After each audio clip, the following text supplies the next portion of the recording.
Hello students, आज के इस लेक्चर में फ्रिक्शन का एक खास केस है जो कि बच्चों को अक्सर डिस्टर्ब करता है। बच्चों ने मेरे से रिक्वेस्ट भी की थी कि सर ये जो टू ब्लॉक अरेंजमेंट होता है थोड़ा सा उसको अलग से हम लोग डिस्कस कर लें। So this is what I am going to do now. लेकिन इसको एक और भी मैं इंटरेस्टिंग टर्न देता हूं। ये जो टू ब्लॉक अरेंजमेंट है, मैं ऐसा कहता हूं कि जो सिंगल ब्लॉक जिसको आप कहते हैं कि अर्थ के सरफेस पे कोई बॉडी रखी हुई है और उस पर हम हॉरिजॉन्टली कोई फोर्स लगाते हैं, और उस केस में हम जानते हैं कि जो मिनिमम फोर्स चाहिए होती है बॉडी को मूव करने के लिए वो म्यू एम जी होती है। ये हम लोग जानते हैं, है ना, हम लोग अप्लाई करते हैं। बट क्यों जानते हैं और कैसे जानते हैं, उसके पीछे की लॉजिक क्या, उसमें हम चूंकि बहुत ज्यादा नहीं सोचते हैं, इसी वजह से आगे जाके कंफ्यूजन होती है। तो ऐसा करते हैं कि पूरे अर्थ को भी एक बॉडी मान लेते हैं, भले ही मास बहुत ज्यादा है ब्लॉक के मास के कंपैरिजन में, लेकिन न्यूटन सेकंड लॉ के लिए बड़ा छोटा कोई फर्क नहीं करता। तो let us apply Newton second law, let us apply the concept of friction treating the earth itself as a body. And जो नॉर्मली टू ब्लॉक अरेंजमेंट होता है वहां पर हमारा एक बॉडी ब्लॉक जो भी कह लीजिए, ठीक है, वो अर्थ हो गया और दूसरा उसके ऊपर रखा हुआ सरफेस हो गया। अर्थ का मास यहां पे हमने कैपिटल एम ले लिया और जो ब्लॉक उसके ऊपर रख रहे हैं उसका मास स्मॉल एम ले लिया। दोनों के बीच में जो फ्रिक्शन है, फ्रिक्शन कोफिशिएंट हमने म्यू ले लिया। अब जरा सोचें कि फ्रिक्शन क्या चाहता है ना। जब भी हम किसी बॉडी पे को किसी रफ सरफेस पे पुश करते हैं, राइट, उसको मूव करने की कोशिश करते हैं, फ्रिक्शन आ जाता है क्योंकि फ्रिक्शन नहीं चाहता है कि स्लिपिंग हो। स्लिपिंग नहीं होने के लिए जो हो सकता है ना, उसके हिसाब से वो अपनी वैल्यू को एडजस्ट करता है। ऑफ कोर्स एक अपर लिमिट है, उस लिमिट के बियॉन्ड फ्रिक्शन नहीं जा सकता है। और वो लिमिट के हिसाब से हम कह सकते हैं कि यहां पर इस ब्लॉक को देखते हुए हम कह सकते हैं कि जो फ्रिक्शनल फोर्स की वैल्यू होगी दैट इज लेस देन और equal to mu N, but N is equal to M G, so we can say it is mu M G. ये फ्रिक्शनल फोर्स की बात हो रही है कि frictional force should be less than और equal to mu M G. ठीक है, तो अब अप्लाइड फोर्स जो लग रहा है, यदि स्लिपिंग नहीं हो रही है, तो स्लिपिंग नहीं हो रही है, कहां नहीं हो रही है, अर्थ और इस ब्लॉक के बीच में नहीं हो रही है। तो हम अर्थ और इस ब्लॉक को इकट्ठे एक सिस्टम तो ले सकते हैं ना, यदि दोनों के बीच में स्लिपिंग नहीं हो रही है। It's like a single body of mass capital M plus small m. तो वैसे केस में जो कॉमन एक्सेलरेशन होगा वो क्या हो जाएगा, in absence of any slipping, in absence of any slipping between what, between earth and the block, जो कॉमन एक्सेलरेशन आएगा वो क्या आ जाएगा, तो that will be F upon small m plus capital M.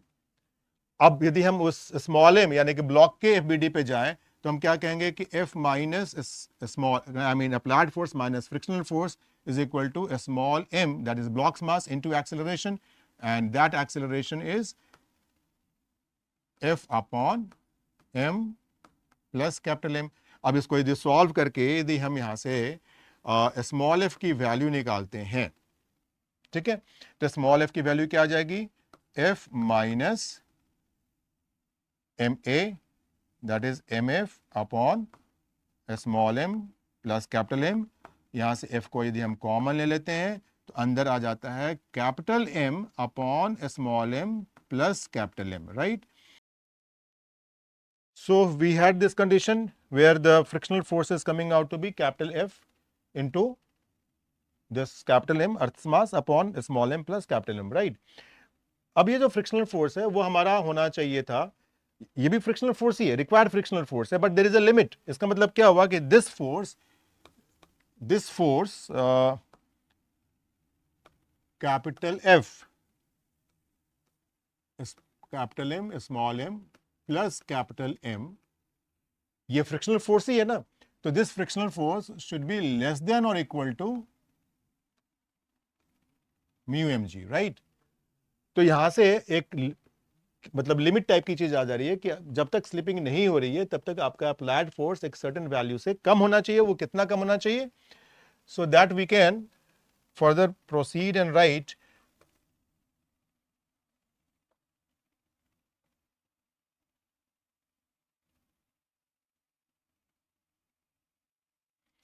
we can say that this applied force should be less than or equal to mu mg into small m plus capital M upon capital M, right.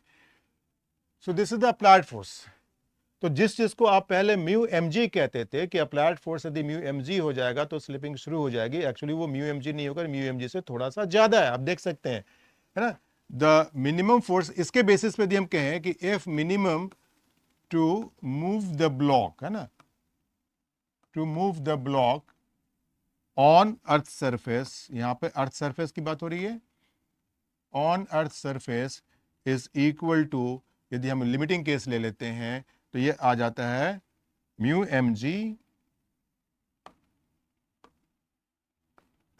Mu M g into 1 plus small m upon capital M. तो हम किस basis पे उसको mu M G कहते थे? तो mu M G कहने के पीछे का लॉजिक ये था कि ये जो कैपिटल एम यानी कि जो अर्थ का मास है वो इतना बड़ा है, इतना बड़ा है, इतना बड़ा है कि हम small m upon capital M को जीरो ले सकते हैं और तब हम कह देते हैं कि वो म्यू एम जी है।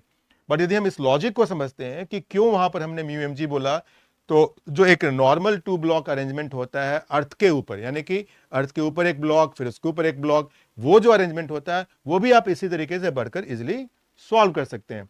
तो हमें कुछ खास करने की जरूरत नहीं है, सिंपली इस फिगर को चेंज कर देंगे, अर्थ को स्टेशनरी मान लेंगे, अर्थ एक बॉडी है, हॉरिजॉन्टल सरफेस है, अर्थ कंप्लीटली रेस्ट पे है, मतलब कि उसमें कोई मोशन नहीं होने वाली है, और उसके ऊपर जो बॉडीज रखी हुई हैं, मतलब अर्थ को किसी तरीके से हमने फिक्स कर दिया, आप ऐसा सोचिए। अब जो उसके ऊपर जो बॉडी रखी हुई है उनके मोशन की बात हो रही है, ठीक है। और फिर वहां पर हम लोग देखेंगे कि क्या होता है। So I will just change the diagram here.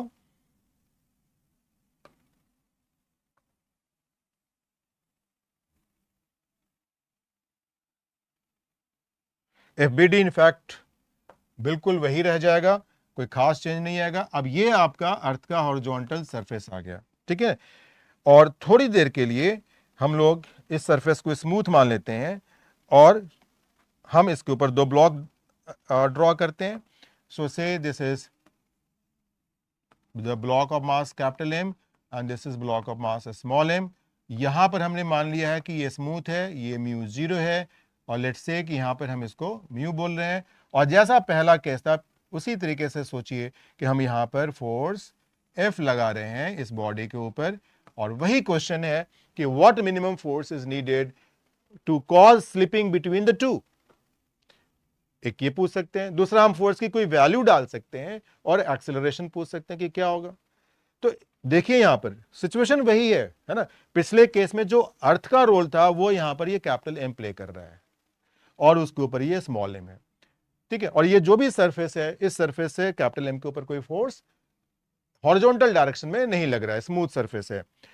तो इन दिस केस यदि हम कोई वैल्यू डाल देते हैं, लेट्स से कि m is 2 kg, capital M is 4 kg and mu is 0.2, तो इन दैट केस ये जो हमारा F मिनिमम है, ठीक है, आप कैलकुलेट करके देख लीजिए, ये आ जाएगा आपका 6 न्यूटन। आई थिंक आप कैलकुलेट कीजिए, यहां पर mu is 0.2, this is 2, so 0.2 into 2 into 10, that is 4, and 4 into 1 plus 2 by 4, that is 1 by 2, so 4 into 3 by 2, so 4 into 3 by 2 is okay 6, so you are getting 6 Newton। यानी कि हमें 4 Newton, मतलब हम ऐसा सोच सकते हैं ना कि सिर्फ म्यू एम जी सोचते तो हम क्या कहते हैं कि 4 न्यूटन फोर्स लगानी है, ठीक है। लेकिन हमें 4 न्यूटन लगाने से क्या होगा, यदि 4 न्यूटन फोर्स लगाएंगे तो बॉडी में कॉमन एक्सेलरेशन होगी। हम 6 न्यूटन जब लगाएंगे तब जाकर स्लिपिंग की सिचुएशन क्रिएट होगी। तो जब तक ये फोर्स अप्लाइड फोर्स 6 न्यूटन से कम है तब तक स्लिपिंग नहीं होगी, क्योंकि जो रिक्वायर्ड फ्रिक्शन होगी बॉडीज को साथ में रखने के लिए वो लिमिटिंग फ्रिक्शन से कम होगी। आप इसको ऐसा समझ लीजिए कि सोचिए कि अप्लाइड फोर्स जो है वो है 5 न्यूटन। अब आप देख लीजिए कि लिमिटिंग से तो ज्यादा है, बट उसके बावजूद जो रिक्वायर्ड फ्रिक्शन होगी वो कितनी होगी, तो कॉमन एक्सेलरेशन यहां पे कितना हो जाएगा, यदि हम एज्यूम करके चले कि स्लिपिंग नहीं हो रही है, कॉमन एक्सेलरेशन हो रहा है, तो वो हो जाएगा 5/6। और इस 5/6 मीटर पर सेकेंड स्क्वायर के एक्सेलरेशन के लिए यदि हम सपोज नीचे वाले बॉडी का एफबीडी ड्रॉ करें 4 kg बॉडी का, क्योंकि उसके ऊपर सिर्फ फ्रिक्शनल फोर्स ही लगेगा जो कि उसको एक्सेलरेट करेगा, और उसकी एक्सेलरेशन 5/6 है, तो ये F आ जाएगा 4 इंटू 5/6, राइट। तो ये कितना हो जाता है, ये हो जाता है 4 इंटू 5/6। ये मैंने यहाँ पे थोड़ा सा इसको गलत लिख दिया। So it is 4 into 5/6, so 20/6, it is 10/3 newton. तो this is the required friction, यानी कि यदि हम 5 न्यूटन का फोर्स लगाते हैं तो उस केस में बॉडी साथ में चले, स्लिपिंग नहीं हो, उसके लिए कितनी फ्रिक्शन चाहिए, क्योंकि फ्रिक्शन चाहता है कि साथ में चलें, तो वो तब तक उनको फ्रिक्शन स्लिपिंग को रोकता रहेगा जब तक कि वो अपने लिमिटिंग वैल्यू पे नहीं पहुंच जाता। तो यदि हमने अप्लाइड फोर्स 5 न्यूटन लगाया है, 5 न्यूटन लगाया है और बॉडीज को साथ चलना है, कॉमन एक्सेलरेशन 5/6 होगी और रिक्वायर्ड फ्रिक्शन 10/3 न्यूटन का है, लेकिन लिमिटिंग फ्रिक्शन कितना है, लिमिटिंग 4 न्यूटन है। तो अभी भी ये जो रिक्वायर्ड फ्रिक्शन है, यानी कि बॉडी को साथ में चलने के लिए जितनी फ्रिक्शन की वैल्यू चाहिए वो इजिली अवेलेबल है, क्योंकि अपर लिमिट 4 न्यूटन का है। ये 4 न्यूटन वाली लिमिट कब टच करेगी, जब अप्लाइड फोर्स 6 न्यूटन का हो जाएगा। अब 6 के बियॉन्ड यदि हम चले जाते हैं, मान लीजिए 8 न्यूटन या 10 न्यूटन का फोर्स लगाते हैं, तब जाकर स्लिपिंग होगी और दोनों बॉडीज अलग अलग एक्सेलरेशन से मूव करेंगे। सो वो भी केस ले लेते हैं। यदि हमने अप्लाइड फोर्स की वैल्यू मान लीजिए कि 8 न्यूटन कर दी तो क्या होगा, तो उस केस में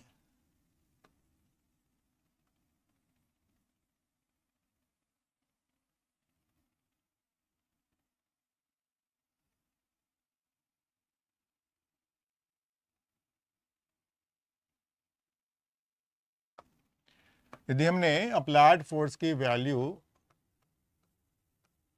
8 न्यूटन कर दी, बाकी मासेस वैसे ही हैं, कैपिटल स्मॉल m2 kg है, कैपिटल M4 kg है, म्यू की वैल्यू 0.2 है, ग्राउंड और कैपिटल M के बीच में कोई फ्रिक्शन नहीं है, राइट।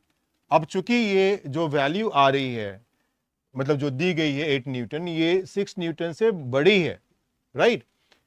तो आपको ये चीज ध्यान में रखना होगा कि हमें मतलब कैसे बढ़ना चाहिए सिचुएशन में। ये अभी यहां पे तुम्हें पहले से मालूम है कि 6 न्यूटन है, बट नॉर्मल केस में क्या करेंगे आप, तो नॉर्मल केस में पहले आप रिक्वायर्ड फ्रिक्शन कैलकुलेट करेंगे, ठीक है। तो यहां पे भी यदि हम एफ रिक्वायर्ड फ्रिक्शन रिक्वायर्ड का मतलब स्लिपिंग नहीं होने के लिए जो चाहिए वो कैलकुलेट करेंगे, तो वो इस सिचुएशन में क्या आ जाएगा, क्योंकि नीचे वाले बॉडी पे जो भी फोर्स लगना है वो सिर्फ फ्रिक्शनल फोर्स लगना है इस केस में, तो डायरेक्टली हम नीचे वाले बॉडी के एफबीडी को यदि हम यूज करते हैं जिसमें कि सिर्फ फ्रिक्शनल फोर्स ही लग रहा है और वही मास इंटू एक्सेलरेशन होगा, तो हम लिख सकते हैं कि मास इज 4 और acceleration is force upon total मास, क्योंकि दोनों बॉडी साथ में जा रही हैं।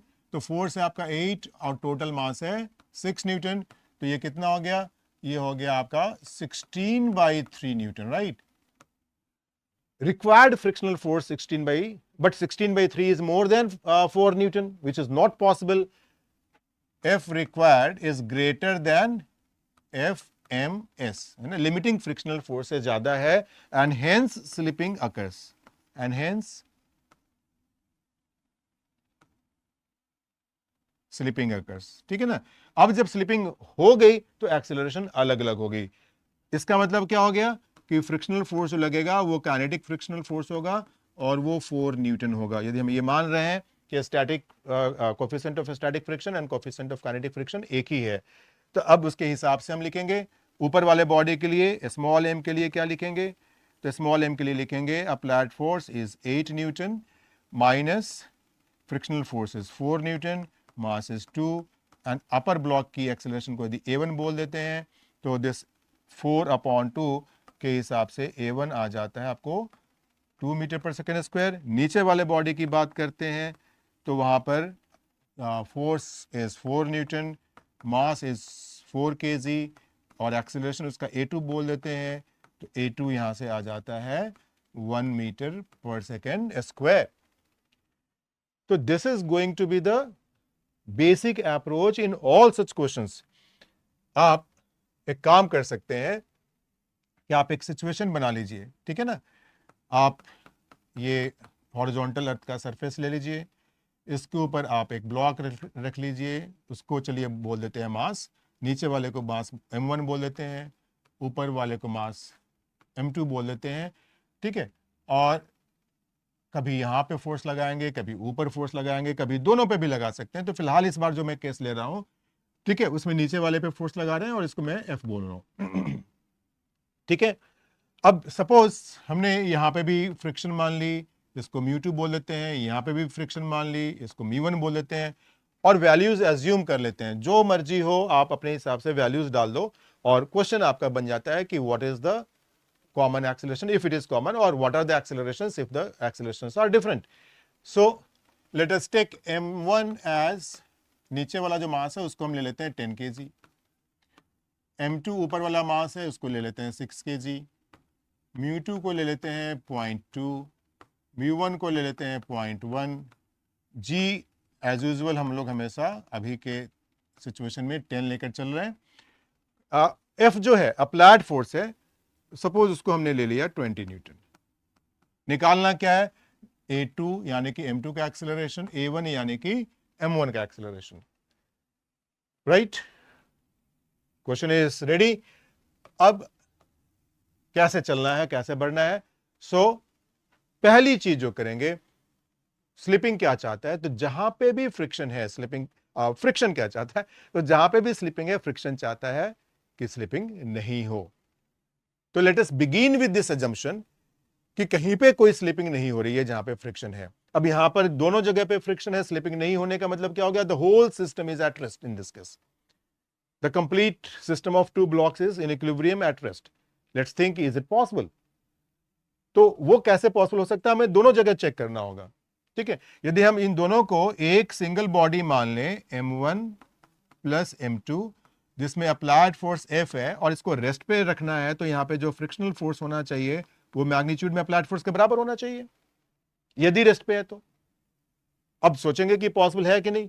अब देखिए म्यू1 की वैल्यू 0.1 है और ये कंबाइंड मास जो है वो 16 kg है, 160 न्यूटन। तो 160 न्यूटन में 0.1 से मल्टीप्लाई करेंगे तो कितना बन जाएगा, 16। यानी कि जो फ्रिक्शनल फोर्स है, ये आपका लिमिटिंग वैल्यू जो है F इज लेस देन और इक्वल टू 16 न्यूटन, है ना। जो नॉर्मल रिएक्शन यहां का है वो m1 प्लस m2 पे डिपेंड कर रहा है, इसलिए कंबाइंड मास लिया। ये नहीं कि हम यहां का भी फ्रिक्शन लेते तो भी हम कंबाइंड मास ले लेते। हम लोग फ्रिक्शन कहां पे ले रहे हैं, m1 और ग्राउंड के बीच में। ठीक है, वही एक्सटर्नल फोर्स है for the combined body m1 plus m2। तो यहां का जो नॉर्मल रिएक्शन होगा वो इस मास पे डिपेंड करने वाला है, 16 पे डिपेंड करने वाला है। तो इसलिए 160 Newton was the normal reaction and that normal reaction into 0.1 is 16 Newton. So frictional force की जो limiting value यहां पर होगी, इसको F1 यदि मैं बोल दूं तो वो limiting value 16 Newton होगी। तो 16 तक वो जा सकता है। अब applied force कितना है, 20 Newton है, which is more than 60 Newton, यानी कि यहां पर स्लिपिंग हो सकती है, होगी। राइट, तो ये जो हमारा assumption था वो यहां पर खत्म हो गया, यहां पे स्लिपिंग होगी। अब यहां पे जब स्लिपिंग होगी तो दूसरी पॉसिबिलिटी क्या है कि चलो यहां पे स्लिपिंग होगी लेकिन यहां पर नहीं हो रही है, यानी कि कॉमन एक्सेलरेशन है। तो कॉमन एक्सेलरेशन है, अब हमें चेक करना होगा कि उस कॉमन एक्सेलरेशन के लिए जो यहां पे फ्रिक्शन चाहिए क्या वो है सफिशिएंट, यहां की स्लिपिंग को रोकने के लिए जो चाहिए फ्रिक्शन क्या वो है। अब उसे देखेंगे। अब एक चीज तय हो गया कि यहां पर तो स्लिपिंग होगी, है ना, there is slipping between m1 and ground. So the next best situation as per friction desire is that the two bodies move together without acceleration. So for that next best situation, okay, the common acceleration A is going to be, पहली case तो हमने rule out कर दी। अब दूसरी case में आते हैं, तो इसमें क्या हो जाएगा, कॉमन एक्सेलरेशन विल बी, तो उस केस में ये फोर्स हो गया आगे की तरफ लग रहा है, कितना लग रहा है 20 न्यूटन, पीछे की तरफ कितना लग रहा है 16 न्यूटन। सो नेट फोर्स कितना हो गया 4 newton. So it is 4 upon total mass that is 16। So it is going to be 1/4 metre पर सेकेंड स्क्वायर, है ना, if the two bodies move together. ठीक है, अब इतने एक्सेलरेशन के लिए जो रिक्वायर्ड फ्रिक्शन है वो कितनी होगी ये सोचना है। और मेरे ख्याल से यदि हम सिर्फ अपर ब्लॉक का एफबीडी बनाए तो काम आसान होगा, क्योंकि अपर बॉडी पे सिर्फ और सिर्फ फ्रिक्शनल फोर्स लगेगा हॉरिजॉन्टल डायरेक्शन में, यानी कि इसके लिए जो एफ रिक्वायर्ड है, अब ये F2 है क्या ना, M2 और M1 के बीच के फ्रिक्शन को हमने F2 नाम दे दिया, तो वो जो F2 रिक्वायर्ड है इसको F2R बोल देते हैं, है ना, F2 रिक्वायर्ड। ठीक है, तो ये F2 रिक्वायर्ड कितनी होगी, यहां पर हम चाहते थे इसको F1R बोल सकते थे। तो F2 required is equal to mass into acceleration, and M2 is 6 kg and 6 into 1 by 4, so it is 1.5 Newton. 1.5 Newton का यदि फ्रिक्शनल फोर्स इन दोनों के बीच में हो जाए तो they will move together. What is the limiting frictional force here? So coefficient of friction is 0.2, mass is 6 kg, right. तो उसके हिसाब से आप देख सकते हैं कि वहां पर 12 न्यूटन तक का, 12 न्यूटन तक, राइट, तो 12 न्यूटन तक का फ्रिक्शनल फोर्स हो सकता है, जबकि रिक्वायरमेंट सिर्फ 1.5 की है। तो आप अपर लिमिट से नीचे हैं, रिक्वायरमेंट जितनी होगी उतनी ही फ्रिक्शनल फोर्स होगी। सो एक्चुअल फ्रिक्शनल फोर्स जो यहां पे एक्ट करेगा वो उतना ही करेगा जितनी की रिक्वायरमेंट है, यानी कि 1.5 न्यूटन की। ठीक है, सो what is the final result? The bodies will have common acceleration, and that common acceleration is 1/4 meter per second square. यदि आपसे पूछा जाए how much friction is there at this surface, F1 कितना है, हम कहेंगे 16 न्यूटन। यदि ये पूछा जाए how much friction is there between M1 and M2, हम क्या कहेंगे, हम कहेंगे it is 1.5 न्यूटन। अब यहां पे ये भी पूछा जा सकता है कि what maximum force can be applied to cause slipping between the two blocks? So take it as a question.